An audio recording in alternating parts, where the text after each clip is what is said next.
4th of July weekend is here and high gas prices continue to drain drivers. Yeah, a lot of people right now wondering what's happening with the savings after the gas tax was suspended here. Our chief investigative reporter Matthew Campbell learned the answers can vary depending on who you talk to.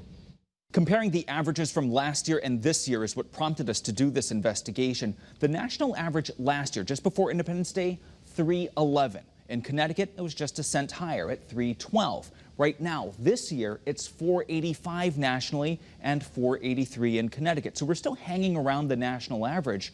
But since the state gas tax was suspended in April, we thought we'd see our prices drop by 25 cents, especially considering most of the nation did not suspend its gas tax. So where did that quarter go? Why are we still paying close to the national average? Someone in Europe says, I'm willing to pay sometimes double what you're willing to pay here in Connecticut. We went down to New Haven, home to the state's largest port, to meet Chris Herb, the president of the Connecticut Energy Marketers Association.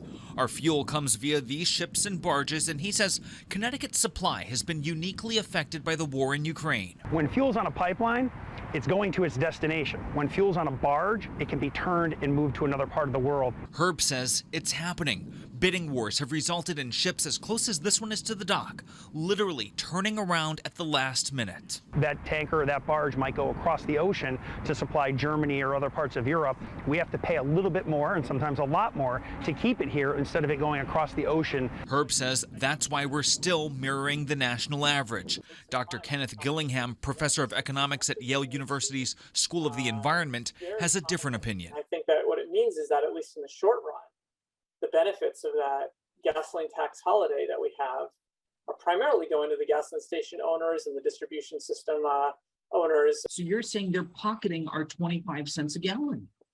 For the most part, that's right.